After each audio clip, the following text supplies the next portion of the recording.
My name is Francisca Ochieng. I call myself a business driver within Africa because I own the Lheritier group of companies. One of them is manufacturing skincare, and the other business is for sourcing organic stuff and making them readily available for the external market.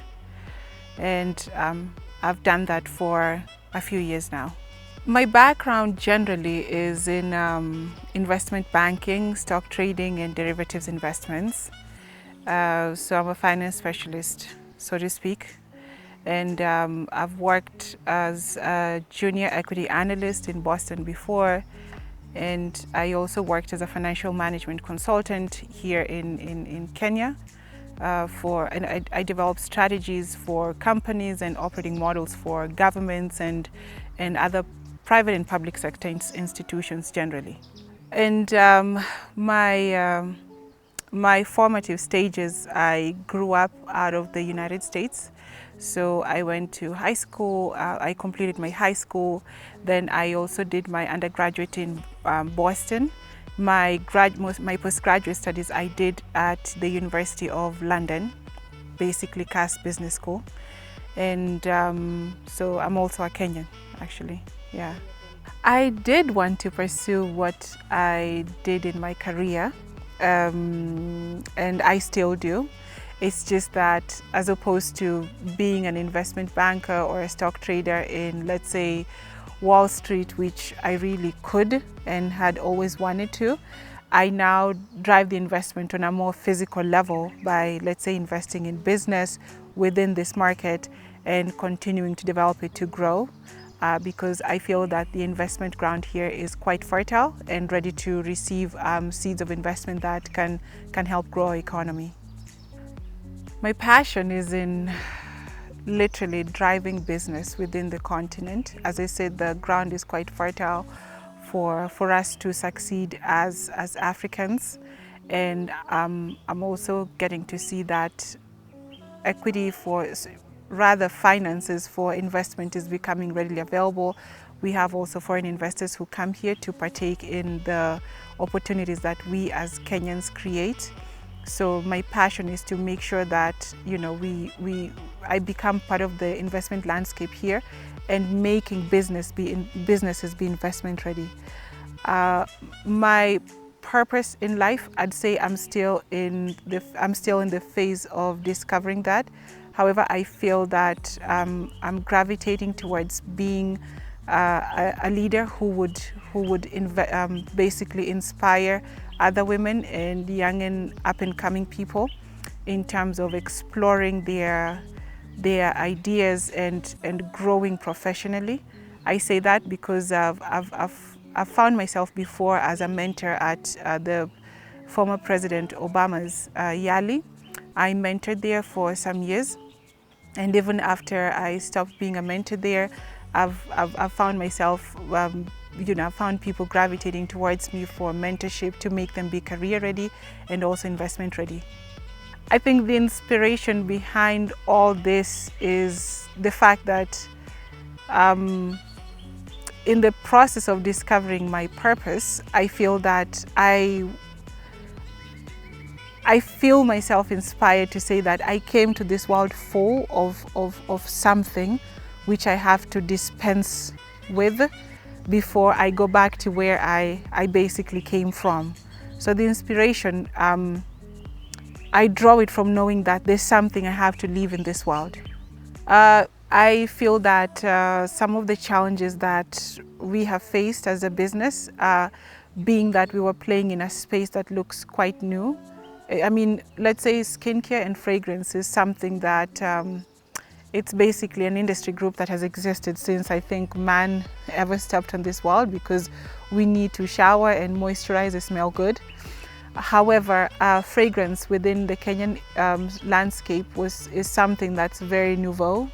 And so the customer acquisition process was a bit difficult because, let's say, the customer is wired to believe that fragrances developed out of, let's say, Europe or the Arab world would be of more superiority because perhaps those are regions that are well known for fragrance development.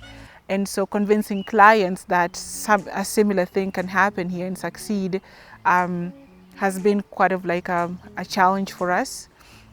And I also feel that the presumptive feel that sometimes we experience as Kenyans, that, you know, for example, if you were to tell a Kenyan, like, this is a Kenya-made car, and then this is a Japanese-made car or German-made car, they'll leave the Kenyan one, or they'll ask so many questions about the Kenya-made one than, let's say, like the Japanese one. And same way, like if we were to launch a space shuttle, you know, and you tell Kenyans to board, but you give them one that's been developed out of California, they'll jump for the one for California. So that's been the challenge of this, the presumptive appeal that clients have, or we have, that whatever we make here might not be up to scratch with whatever is basically out there. Another thing would be, let's say, the availability of raw materials. We have some which indigenous to Kenya. However, it's usually surprising when sometimes we want to source from, say, Tanzania or Rwanda, and we are in the EAC trading bloc, but we have those, again, gates get raised up when now you're trying to bring in, let's say, certain florals from Rwanda or name it, basically. Basically, why I had to leave the career was very rewarding. And as I said, management consulting is a dynamic environment, so you get to work with so many clients. You change clients almost every other 2 months, 1 month. And but I asked myself, for how long am I going to do this, you see? Because it reaches a point where, like, you can regurgitate the same thing you told the other client to the next one. And I was beginning to see, like, wow, I'm helping clients develop their companies, and I don't have my own company, which perhaps I could use this knowledge to use in terms of developing. And so I didn't wake up abruptly. It's just the process began to push me into feeling like, what if? I started getting those what if questions in myself. And when I went and told my dad, because my mom passed on, but when I went to tell my dad, like, so basically I did not tell him I'm thinking of, I said I've tendered my resignation. Typical reaction of Kenyan parents or African parents. The overreaction was in leaps and bounds. He did not fake a heart attack like some parents do, but he was like, of course, that's nonsense. You know, you have to go back to your career. What are you doing? And but I think, like, our generation is a bit different from theirs. They had to just basically do the work they do. For us, you want to do the work you do, but so many people have a lot of side gigs. So my process was quite gradual, and but it was also like quite a big leap forward, thinking of leaving a salary on the table to start from scratch. That young girl who wants to venture off of her career, I would tell her to gain experience from her employer, and after they gain their experience from their employer, I'd encourage them to actually work for other employers again, to get to learn from a few different companies. And after they learn, I would also encourage them to raise their capital. And in raising capital, I'd advise them to depend on their relatives in exchange for perhaps like a payback plan or shares of investments, and actually hold themselves responsible by signing agreements with their relatives, whoever gives them the money. And finally, I'd advise them not to take loans to start a business, because at that phase where, like, you're starting your business, the best thing you need is at least sleep and rejuvenation, than to panic that the idea is still fresh and you've borrowed from a financial institution. better to even borrow off from relatives, but not from financial institutions when you're just at the beginning of the whole thing. The products that we make, so we make fragrance. It's actually unisex. The driving ethos behind the skincare brand is to develop something which basically to demystify that categorical marketing that other brands do, which is still okay for them. But for us, we wanted like an experience where like a man can buy our fragrance and a woman can buy our fragrance. And we're seeing that actually coming up to be a trend in the fragrance industry right now. We're also doing skincare, but our skincare, they're solutions based. We just don't develop something and tell you, this one has cacao butter, buy it. Or this one has 24-hour moisture, buy it. We focus on things that tend to be commonly shared issues, let's say pigmentation, acne, and other stuff that people tend to complain about. And we also design an experience with our products, so you'll not feel like, let's say your face is oily, or you'll not feel like your fingers are waxy after using lotion, for example. And we also have hair care. Again, that category is very unisex. So our conditioner, personally, I found it very disturbing to always have to, for example, conditioners for Black women, we have to like apply and then wrap our heads with polythene bags and stay for like 95 hours. So we developed a conditioner where like within 5 minutes, your hair is deeply conditioned and you can shower and go, literally. Same for now, the solution-based oils. We have oils like aloe vera extract, which is very popular with men in terms of healing their beard and also as a day moisturizer, especially for men above their 40s. Success is, in my opinion, is the full utilization of your purpose. That is success to me. And purpose is not only monetary. Purpose is not only measured in the quantum leaps and bounds that your business can experience.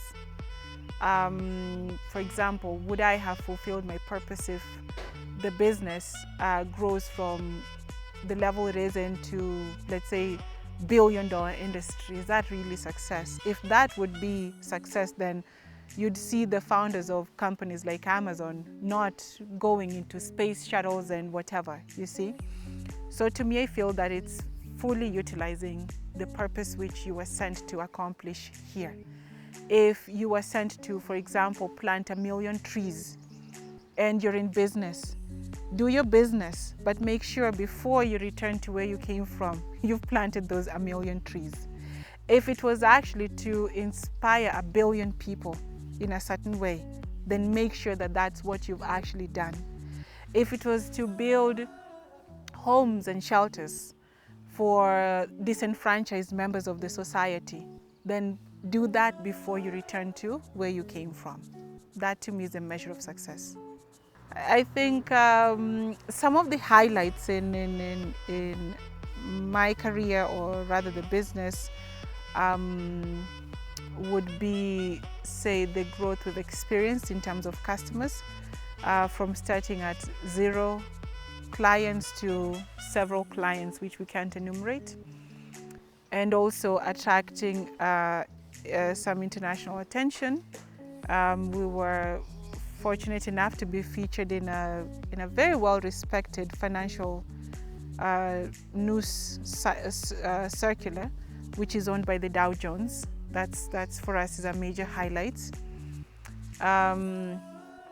Another one is basically having people be drawn to come for mentorship in terms of their business and in terms of their careers, and actually seeing them draw wisdom from our business model to succeed in their own careers or their professions.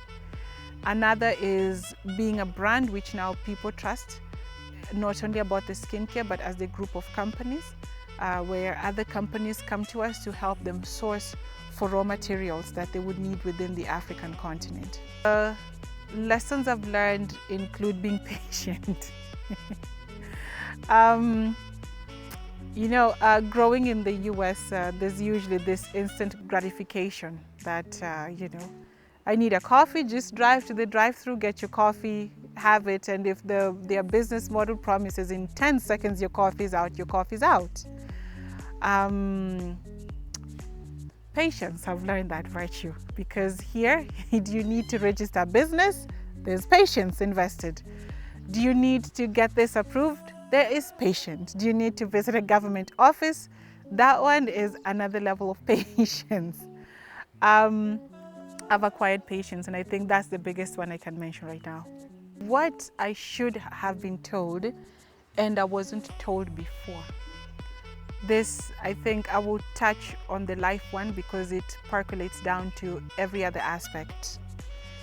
I think my parents should have told me that once you reach those ages where you used to see us as grown people, you'll have to be very aggressive in business. My parents were career people. Dad, a physicist. And so you see physicists, their thinking is it's in a different world. And so for him to tell me be aggressive in business, I think that's something that I've had to learn now in this exterior life that's apart from him, being aggressive in business. I use my products head to toe. Yes. I feel that I can answer client questions better and I can defend our products better. So I use our products, and before we ever launch any product, we take 2 months to have test groups and focus groups that try out our products, and we wait out for the 21-day rule. Generally, like, the skin will reflect anything good or bad after 21 days. So we do that with every single product that we launch. The advent of social media has been of great advantage. So we market through social media. I would mostly emphasize that we've been lucky that the best marketing that has happened to us is through referrals. Clients who are quite happy with the quality of our products and the experience they've had with our products, and they draw other friends, and they draw other friends and other friends, and tell them try this brand and try this brand. We also market to distributors outside for the outside markets. So for them, they procure and they go and resell at their own prices. Fun, I love traveling. I really love provincial traveling. Because I mean, in my former years, the most thing as a student, you want to see cities and skyscrapers and stuff. But as I ease on to life, I enjoy provincial traveling. A place with a domesticated background like this one, you know, trees, birds, cows mooing, you know. When you're running a business, when you decide to take time off, you really want an island. So I don't care if I have to fly, then take a vehicle to Risinga Island and switch off my phone just to be alone. So that's one of the stuff I like. I enjoy antique shopping. There's quite a lot of value in that. Collecting wine is also a good thing I like to enjoy. On and off painting and reading Christian-based books to draw inspiration, because I'm basically like a 4th generational Christian from great-great-grandparents. So just relaxing with music of God and just listening, or just being in silence with a book somewhere, basically, yeah. For my advice for us women in business is we can do much more than we've ever imagined, and let's position ourselves in industries and businesses where we can leave legacies. This is not a man's world. Who said so? There was Adam and Eve, so it's man and woman. So this is not a man's world in my view. It is equally my world as a woman. And so when we position ourselves in certain industries, we become door openers for each other. My positioning in Lheritier Group, I've opened doors for fellow women. Fellow women have also opened doors for me. And I invite other women to the table when it comes to sharing in the win, and other women do the same for me. But that requires that we position ourselves strategically across industries. So let's have women winning in healthcare. Let's have women winning in manufacturing. Let's have them winning in breweries. Let's have them winning in minerals and mining, in politics and government. That's how we can actually continue to open doors for each other. And I'm seeing like we're growing to be more supportive of one another. I feel that old adage that, we're our worst enemies, I think that's just like something which is a bit there but outdated. I've seen fellow women in their 30s who everyone wants to support the next woman, and in a non-discriminatory way. It would also be good if we position ourselves the way I'm saying, and we also open doors for men, because we will be mothers to boys. So if you're only opening doors for women, how about your sons one day? Yeah, so let's position ourselves like that and continue to win. Yeah.